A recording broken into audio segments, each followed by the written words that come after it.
Don't try this.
Regular flossing, that is the secret to good oral hygiene.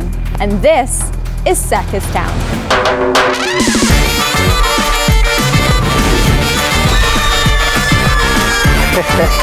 Come with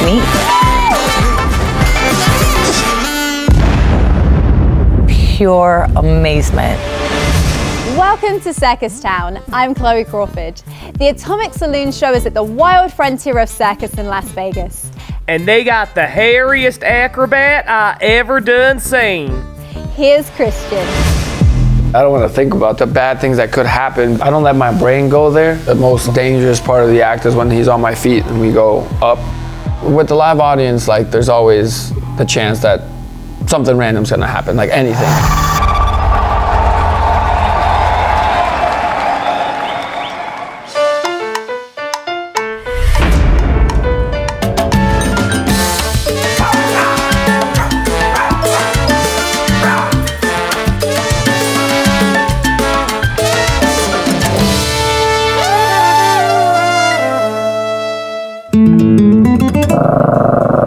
So the act that I do is a hand balancing acrobatic with your chihuahua act. I still not nailed down the name of how I would describe my act. I'm a 5th generation performer on my mother's side, born in Florida, but raised in New York, and mom is Mexican and dad European. So I just always kind of just refer to saying I'm a world baby.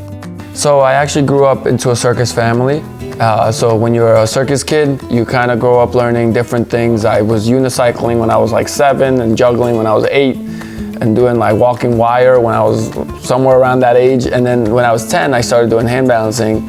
And it was kind of something where I picked it up rather quickly, and from there I just kind of stuck with it. Really, the idea with the Chihuahua was very random. I really wanted a pet.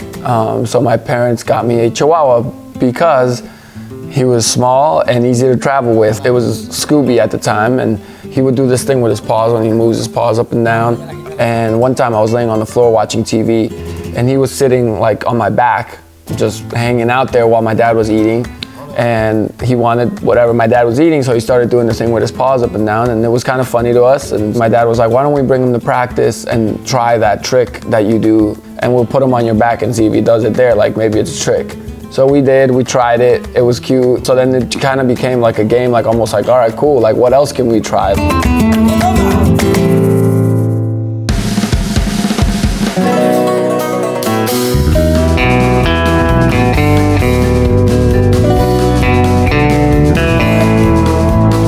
Personally, I feel like the trick to training them is to not make it seem like training. And I can speak from personal experience. When I was a little kid and I had to go practice, I wasn't the biggest fan. I was like, oh, like I gotta go practice now.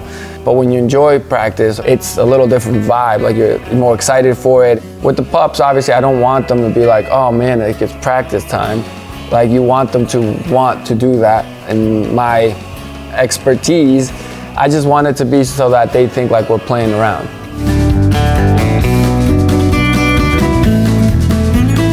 Maybe Ross is gonna be mad when he hears this. I always say I'm the most unprofessional professional. I've noticed with performers is they want consistency. You know, they want to feel like the act is the same every single time. With a live performance, I'm the type who's like, well, every show is not the same because you got a different crowd in every single performance. If somebody's trying to reach out to pet the dog, I might stop and let them pet the dog.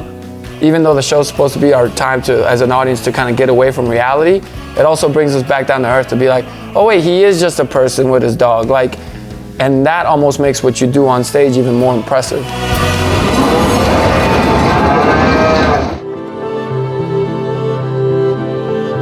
Scooby passed when he was 18, but he performed until he was 12.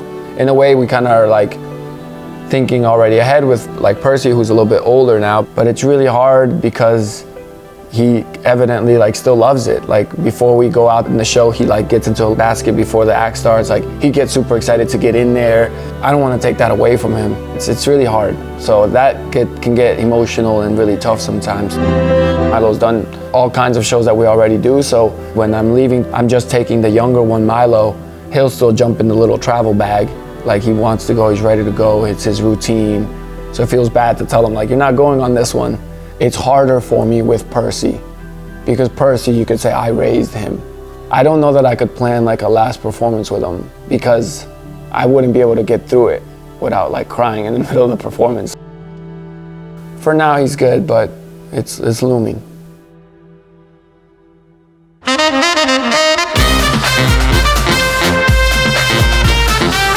You know, I do go to the gym probably like 5 days a week at least, and then, you know, do workouts and stuff like that. But when we're also working 5 nights a week, you kind of have to balance that out.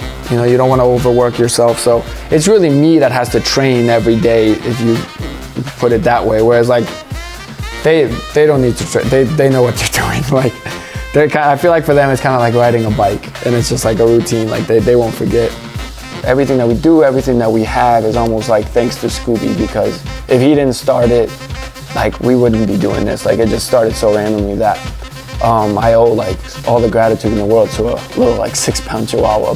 The thing that I love most about what I do is that you get to give people a feeling, that power of being able to, whether it's motivate or lift somebody up, is very special. And as performers, we get that when we're on stage. Oh, I'd love to give him a little scratch behind the ears. And the dog too. Hey, are you ready for some more circus crap? Oh. Ugh, I got none.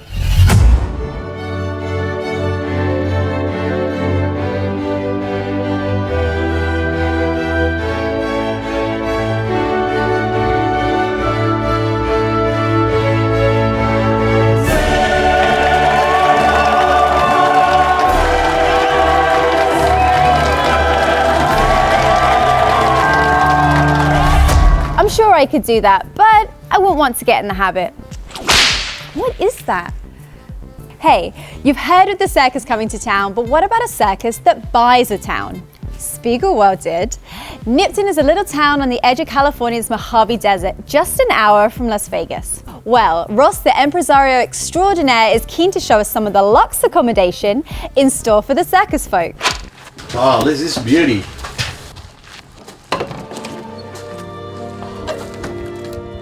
Got all the original woodwork in it, and then the original beds and bedrooms. I don't think they worried about AC too much. Oh, Jesus. Seriously, is that what he expects us to say? That looks shockingly great, doesn't it? Anyway, over the course of the series, you'll see Nipton develop into the spiritual heart of the circus, an actual circus town, a place where performers can gather to create and where anyone can come to get away from it all. But what do the locals think? I want you to meet Jim, the Mayor of Nipton. I want my ashes split 3 ways. A third of my ashes to the top of the castle peaks, fly over there and drop them. Another third would be going into the cemetery. And another third we'd go into marijuana plants in the fertilizer, so that can come out with some hippie weeds, some really dynamite smoke.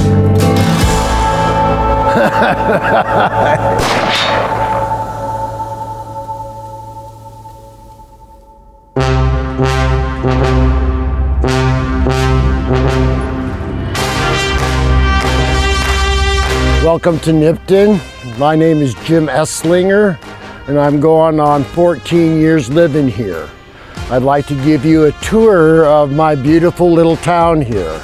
We're standing under a great big underground aquifer, so the steam trains would come and load up water here. They also drove cattle down here to load on to the trains for shipping, the same with the silver ore or the gold.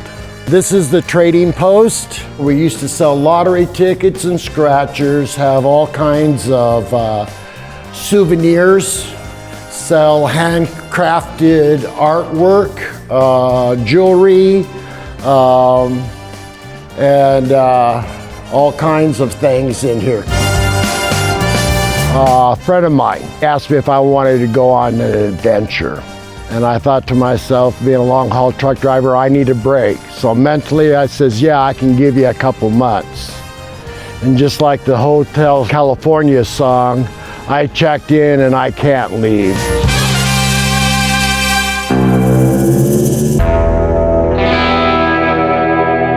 Okay, this is the Nipton Hotel. I think it was made in the 20s, maybe the teens or 20s. We had Clara Bow, which I like to refer to her as the Marilyn Monroe of the roaring 20s and 30s, the silent movie era. And to escape Hollywood, she liked room 3 here. It's a 5-room bed and breakfast place. Clara Bow liked to entertain some of her Hollywood friends here. I can just imagine the parties that if these walls could talk. You know, the people that have been here. So this is room 3. It's called the Clara Bow room because this was her favorite room. There's like 4 or 5 ghosts in this place here alone.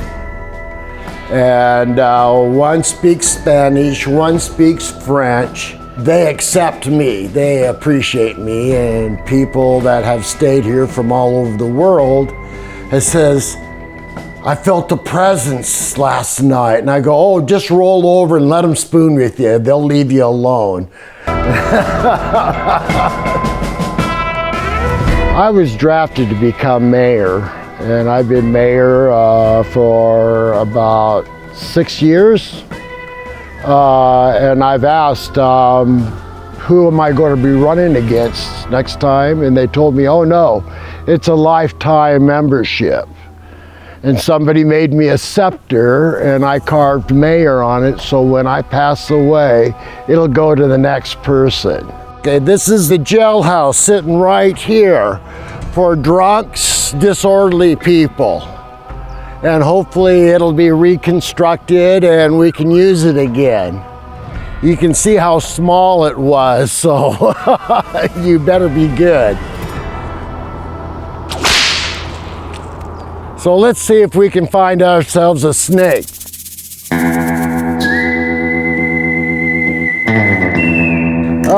We have bull snakes and we have sidewinders and we have the Mojave green.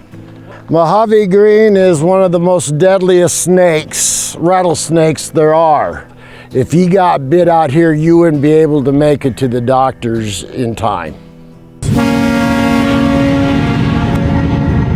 And living out here for 14 years, I don't even hear them anymore.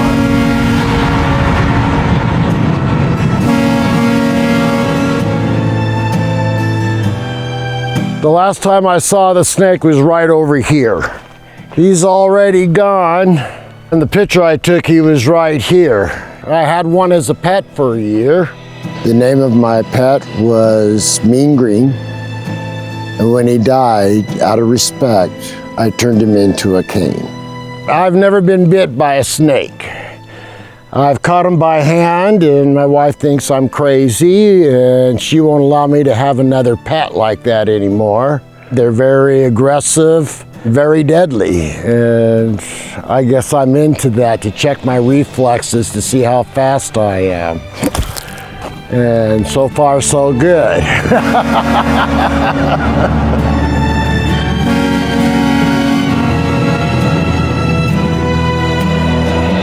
Spiegelworld has talked about putting more art pieces out here, which I think would be great because I can't draw a straight line using a ruler, but I do appreciate art, all kinds of art.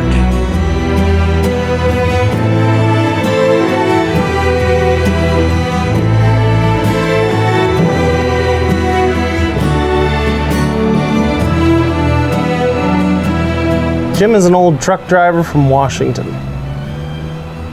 And he's probably one of the most unique people I've ever met in my life. Before we even got to names, introduced us to how he wanted to die out here in the desert. Nobody that I've ever met automatically tells me how they want to die before we even introduce ourselves. And he was here when we got here, and he will be here forever. People say that Jim's role is essentially the mayor of Nipton. I think it's more of a self-appointment. He doesn't necessarily have a job per se. He is retired. I guess just an extra hand when he feels like it. It's purely on a volunteer basis, and it's primarily because he loves Nipton. Nipton is in Jim's DNA for sure. Definitely. My job as mayor is to be the spokesperson to make sure everybody enjoys themselves out here. And if there's a problem, I'm the cure.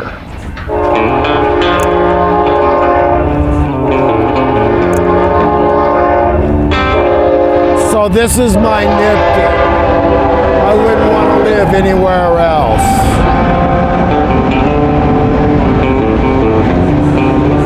Yeah, when you get this all done, you're going to have to burn me a DVD. Isn't he special? I wonder if the town is big enough for both Mayor Jim and the circus. I guess we'll find out. Goodbye. If you want to run away to the circus without ever leaving home, like and subscribe now and never miss a trick.